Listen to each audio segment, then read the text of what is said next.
Здравейте, приятели! Радвам се да ви видя отново. Аз съм Боби и в днешното видео ще ви покажа един портфел, който започнах да използвам съвсем отскоро и от който съм изключително доволен. Значи портфелът се казва Jaxx Wallet, като по-специфичното за него е, че поддържа също, освен биткоин, някои от най-популярните алткоина, като Ethereum Classic, Dash, DAO, Litecoin и Rep. Кое е по-важното да спомена за Jaxx? Лесен е за използване и също така има приложение на Android, т.е. ние по всяко време от нашия смартфон можем да използваме нашите койни. Другото, което е важно да се спомене, е това, че можем по всяко време да прехвърлим стойността си от една валута към друга срещу съвсем символична такса, като по този начин можем да си правим един вид като застраховка от евентуално спада на цената, или ако предвиждаме поскъпване на евентуална валута, можем по този начин да се възползваме от нейното поскъпване и да спечелим стойност. Но нека да преминем към най-важният фактор, който ме накара да започна да използвам Jaxx, и това е, че трети страни нямат достъп до нашите ключове. Тоест, самият Jaxx е децентрализиран, а всички останали портфели, които са на браузър, като Coinbase, Blockchain Wallet, Xapo, CoinPayments, реално погледнато те са прикрити банки, които разполагат с нашите средства малко или много. И реално погледнато могат да ни блокират транзакциите и по този начин да не ни стане много комфортно. И реално погледнато имало е такива случаи, дори съвсем наскоро имаше такъв случай с Xapo, затова аз направих своят избор да премина към Jaxx. Така, значи нека да продължим с самата инсталация на Jaxx, да покажем как става това. Значи пишем в Google Jaxx Wallet и виждаме, ни излизат няколко страници. Избираме ето тази страница с Jaxx Blockchain Wallet, Chrome. Значи ако използваме Google Chrome, натискаме ето тук, ако не, можем да си изтеглим и самият софтуер, от който де-факто като иконка ще можем да го отваряме от самият десктоп. Така. Даваме на добавяне. Ето, добавяне на разширението. В момента се проверява. Ето вече виждаме версия 1.2, значи самият портфел постоянно правят обновения по него, което означава, че той се подобрява със всеки изминал ден и става все по-удобен и все по-практичен. Така. Ето, трябва да натиснем ето тук. Вече го добавихме.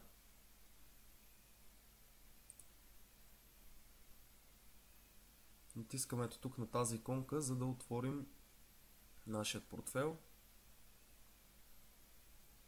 И така е. Виждаме тук условията за използване. Виждаме всъщност новите подобрения, които са вкарали. Можете да си ги прочетете. Ето тук грешките, които са били поправени от предишната версия, промените. Даваме да продължи. И тук можем да видим общите условия на самият портфел. Можем да забележим, че единствено само ние имаме всъщност достъп до нашите койни, никой друг няма достъп до нашите ключове. Реално погледнато тези общи правила са между нас самите, т.е. от нас самите за нас самите, защото реално погледнато самият софтуер е напълно децентрализиран, няма никой друг достъп до него. Така, даваме на Accept. И тук, ако за първи път правим нашият портфел, даваме на Create New Wallet. Но ако имаме вече създаден такъв, както аз в случая, даваме на второто, на Pair Restore Wallet, което означава възстановяване на портфела. Ако да кажем, примерно, сме си направили портфелът вече, както аз в случая, искаме да си изтеглим Android версията за телефон, избираме втората версия. В случая, ако нямаме портфел, даваме на горното. Стъпките са горе-долу идентични, така че аз ще направя възстановяване на портфела, даваме на продължи. Така, значи тук ни изисква 12 думи, които реално погледнато с тях имаме достъп до портфела ни, независимо от това къде се намираме и независимо дали сме изтрили софтуера от самият компютър, от телефона, дали сме се изгубили телефона или самият компютър, се е случило нещо с него. С тези 12 думи реално погледното ние можем по всяко време да възстановим нашия портфел. Затова аз ще си взема моят код, така да нарека, за да го въведа ето тук, за да си възстановя портфелът. Така. Въвеждам го.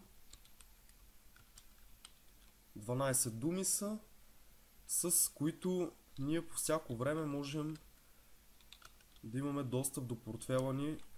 Значи съветвам ви този код, запишете си го на лист. Ако трябва, направете копие на него, оставете го на място, където само вие знаете къде е и да няма никой друг достъп до него. По този начин можете да бъдете абсолютно предпазени от всяка страна. В случая с приложението на телефон, абсолютно по същия начин. Приложението е идентично, абсолютно еднакво, няма никаква разлика, което улеснява допълнително самото управление на портфелът. Така, даваме на Next. Ако сте първа си правим портфел, просто трябва да въведем кода за първи път. Това е разликата, т.е. тук ще ни спише нашият код и ние просто трябва да го въведем в полето и да потвърдим и след това да си го запишем на лист. В случая аз вече имам кода, така че давам на Next. Окей, значи тук сега избираме експресно или ръчно управление на портфелът ни, т.е. ръчно да изберем какво искаме. Аз давам на ръчно и давам на продължи. Ето виждаме всичките алтернативни койни, които предлага Jaxx.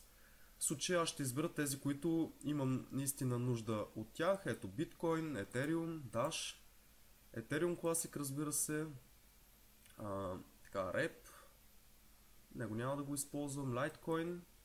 Мисля, че тези за мен са ми достатъчни. Така, даваме на продължи. И тук можем да изберем валутата, в която искаме да показва стойността ни. Ето аз избирам щатски долари и давам на продължи напред. Така, тук ни пита дали искаме да настроим нашия PIN код. Този код ще ни го изиска, когато изпращаме средства. Даваме на Yes, потвърждаваме де-факто за PIN кодът и даваме на продължи. И тук сега въвеждаме нашия PIN код. Значи в случая виждаме, че са числа и ще въведа PIN кодът си, който искам да създам. Така. Ето.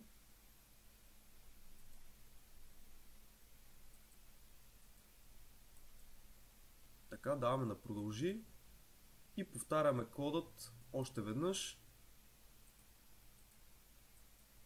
Чудесно. Даваме на продължи. Изчакваме да ни зареди.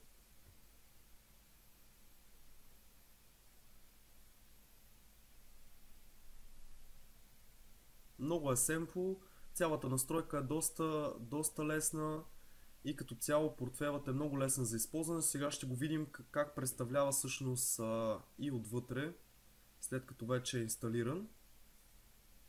Ето това е. Сега виждаме, че се инсталира нашия биткоин портфел. Значи за да отворим всичките портфели, трябва на всеки един да цъкнем отгоре. Ето виждаме тук отгоре ни се появяват и останалите ауткоини. Ето виждаме. Успешно е инсталиран нашият портфел. Тук виждаме нашият биткоин адрес. От тук можем да получим средства, като ето копираме нашият адрес.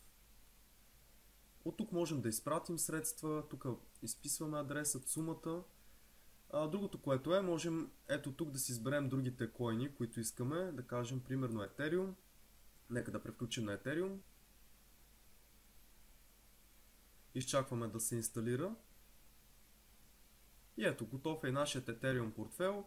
Всеки един по-отделно можем да го отворим, за да го инсталираме и вече оттам насетне можем да го използваме. Нека да се върнем на биткоин. Чудесно. Значи от тук по средата, от ето този щит, така да го нарека, можем да си обърнем нашата стойност в друг ауткоин, който пожелаем. Ето натискаме Shift, така. Тук пишем ето да кажем примерно от биткоин към Ethereum искаме да обърнем нашите средства.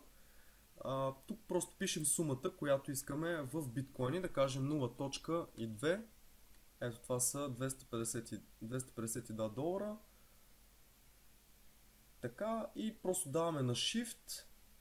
Питане дали искаме да го потвърдим. Даваме Yes и после средствата ни отиват ето тук в Ethereum. Тук можем да разгледаме останалите менюта. Нека да дадем на Tools. Ето тук можем да дадем бекъп на нашия портфел, де факто да възстановим портфелът си. Ето, можем да видим фазите на възстановяване. 12-те думи, които с тях можем да възстановим портфелът си по всяко време. Ето тук отдолу всъщност се появявате. Естествено аз ще ги закрия, за да не се виждат. Така. Това го разгледахме.